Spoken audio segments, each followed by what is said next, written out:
Bismillah, hari ini kita akan membahas tentang harta. Menarik, kalau kita bicara harta sangat menarik. Nah, agama Islam sesungguhnya mengajarkan kepada kita kalau kita menginginkan harta, maka siap-siap. Ya, siap-siap. Apa yang harus disiapkan? Orang yang menggebu-gebu dalam menginginkan harta itu akan tertimpa 5 musibah, ya. 5 musibah yang akan menimpa orang yang sangat menggebu-gebu, ya. Mengumpulkan harta. Bismillah, assalamualaikum warahmatullahi wabarakatuh. Alhamdulillah wassalatu wassalam ala rasulillah wa ala alihi wa sahbihi wa man walah amma ba'du. Hari ini kita akan membahas nasihat yang disampaikan oleh Sufyan Ats-Tsauri rahimahullahu ta'ala, ya. Ini ada dalam kitab Nasaihul Ibad, bab yang kelima, maqalah yang ke-19. Jadi nanti siapapun yang masih penasaran atau mau lebih jelas dan lebih detail, boleh dibuka kitab Nasaihul Ibad karangan Imam An-Nawawi Al-Bantani. Baik, saya lanjut ke makalahnya. Wal maqalatu at-tasi'ata asyarah. Dan adapun makalah yang ke-19. An Sufyan Ats-Tsauri rahimahullahu ta'ala. Dari Sufyan Tsauri, semoga Allah merahmatinya, semoga Allah memberikan kasih sayangnya kepada beliau. La yajtami'u fi hadzal zaman li ahadin malun illa wa 'indahu khamsu khisal. Dikatakan dari Sufyan Tsauri, tidaklah berkumpul pada masa ini, tidaklah terkumpul atau berkumpul pada zaman ini bagi seseorang, ya, suatu harta, melainkan di sisinya ada 5 perkara. Ai sifatun mazmumah, ya. Ada sifat-sifat tercela yang didapat oleh orang yang memang dia menginginkan harta. Yang pertama, tulul amal, ai tarakkubu ma yustabda'u husuluh. Kata Imam Sufyan Ats-Tsauri, dikatakan orang yang gemar mengumpulkan harta maka akan terlihat tulul amal, orang tersebut banyak angan-angan, banyak mengandai-andai. Nah, ini penyakit, ya, penyakit bagi mereka yang cinta harta. Kenapa? Maka kita harus kita harus bisa melihat ketika orang yang banyak mengumpulkan harta yang notabene hartanya tidak digunakan di jalan Islam, tidak digunakan untuk kebaikan Islam, tidak dikeluarkan infak, sedekah dan zakatnya, maka orang tersebut akan tulul amal, banyak angan-angan. Contohnya, ketika dia sudah memiliki 1 miliar, maka dia akan menghayal, enak kali ya kalau punya duit 2 miliar gitu. Sudah punya 2 miliar, dia akan menghayal lagi, enak kali ya kalau punya 1 triliun. Nah, begitu. Orang yang banyak harta, yang hartanya ditumpuk, yang hartanya tidak dikeluarkan zakat, infak, sedekahnya, maka orang tersebut akan terdampak yang namanya tulul amal, banyak menghayal, banyak angan-angan. Ini tentu menjadi introspeksi dari diri kita, menjadi muhasabah dalam diri kita betapa harta itu jangan sampai menjadikan kita berangan-angan, itu ya. Terus apalagi wahirsun ghalibun. Ini lebih berbahaya lagi nih. Apa? Keserakahan yang teramat kuat, ya. Orang yang sudah lazim mengumpul harta itu akan tumbuh rasa serakah, pengen menguasai, pengen mengambil punya orang, pengen mendapatkan yang orang lain miliki. Wahirsun ghalibun, bahaya, ya.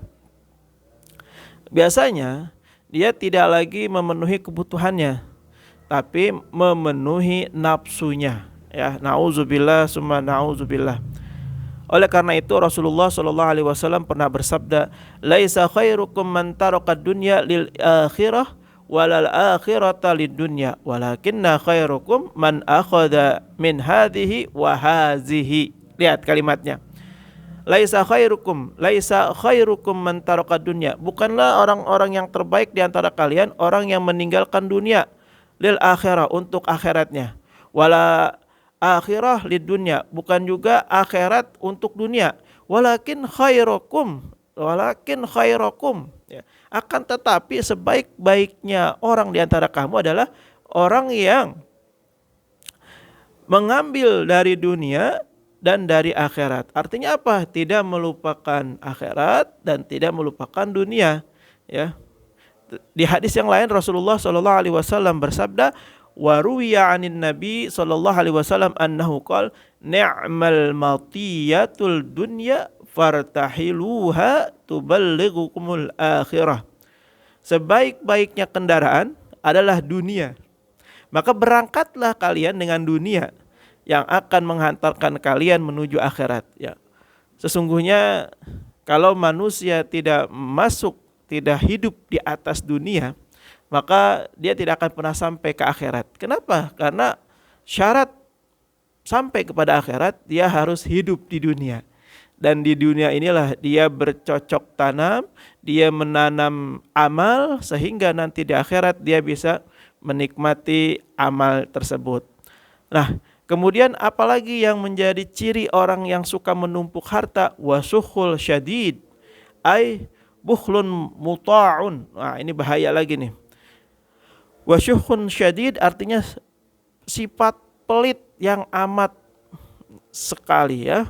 Wa qalilul wara', dan orang yang seperti itu qalilul wara', sedikit rasa waronya.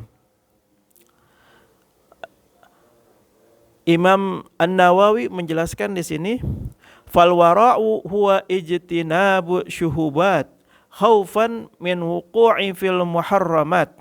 Wa qila huwa mulazamatul a'mal al-jamilah. Dikatakan sifat wara itu adalah menjauhi hal-hal yang subhat karena takut terjatuh pada perkara-perkara yang diharamkan. Dan dikatakan wara itu adalah senantiasa melakukan amal-amal yang baik. Orang yang wara dia akan sangat hati-hati, baik dalam berkata-kata maupun dalam bersikap. Dan tentu dia akan lebih hati-hati dengan sesuatu yang masuk ke dalam mulutnya, baik itu berupa makanan maupun minuman. Orang yang wara dia tidak akan mau memasukkan barang yang subhat, yang belum jelas kedudukannya, apakah itu haknya atau bukan, apakah itu miliknya atau bukan. Dia akan sangat hati-hati. Inilah orang yang wara. Orang yang wara ini sangat hati-hati dengan hal-hal yang subhat, hal-hal yang belum jelas. Maka dalam Islam dikasih tahu tuh bagaimana kita menyikapi hal-hal yang subhat. Maka Islam mengajarkan sangat jelas ketika kita berhadapan dengan yang subhat atau yang bikin ragu-ragu, Islam mengajarkan apa sikapnya? Jauhi, tinggalkan. Pokoknya yang subhat, ya, yang bikin ragu-ragu, apapun itu tinggalkan. Tapi saya bingung nih, gimana ya? Nah, udah. Itu godaan nafsu. Makanya harus harus kuat kita dalam mengendalikan nafsu kita. Dan saya ulangi lagi bahwa nafsu itu tidak akan pernah berbanding lurus dengan keridhaan Allah Subhanahu wa taala. Karena nafsu itu ya selalu akan membuat manusia lalai dari perintah Allah, dari ibadah kepada Allah, dari taat kepada Allah dan lain sebagainya. Hawa nafsu, hati-hati dengan hawa nafsu. Terus apalagi orang yang suka menumpuk harta? Orang yang suka menumpuk harta dikatakan oleh Imam Sufyan Tsauri, wa nisyanul akhirah, dia lupa kepada akhirat. Nah, ini bahaya. Orang yang suka menumpuk harta, dia akan sibuk dengan hartanya. Dia akan menghitung-hitung, dia akan mencari kelebihan-kelebihan, dia akan berpikir bertambah, menambah lagi, bertambah, menambah lagi, terus seperti itu. Disibukkan dengan hartanya. Nauzubillah, summa nauzubillah. Ya. Nah, maka nasihat terakhir dari Imam Sufyan Tsauri, ai irkabu markubakum wasiru fi tariqil akhirah. Kata Imam Tsauri adalah, naikilah oleh kalian kendaraan kalian. Apa itu dunia ini? Dan berjalanlah kalian menuju akhirat. Ketika kita berada di atas dunia ini, jangan pernah kita tengok kanan, tengok kiri atau lihat ke belakang. Nggak usah. Maju terus. Selama itu hak, selama itu ajaran Islam, di jalan Islam, di atas syariat Islam, maju terus. Ya, jangan hiraukan orang-orang yang tidak sejalan dengan Islam, yang tidak mengikuti ajaran Islam. Ya, tetap fokus kepada Allah Subhanahu wa taala. Mudah-mudahan kita diberikan istiqomah sehingga mampu menjalankan syariat Islam dengan baik dan benar, menjalankan perintah-perintah Allah dengan baik dan benar, menjauhi larangan-larangan Allah dengan kuat, tentu dengan kekuatan Allah Subhanahu wa taala. Demikian, mohon maaf jika ada yang salah, mohon maaf jika ada yang kurang berkenan. Allahu a'lam bishawab. Hadanallah wa iyyakum ajmain. Assalamualaikum warahmatullahi wabarakatuh.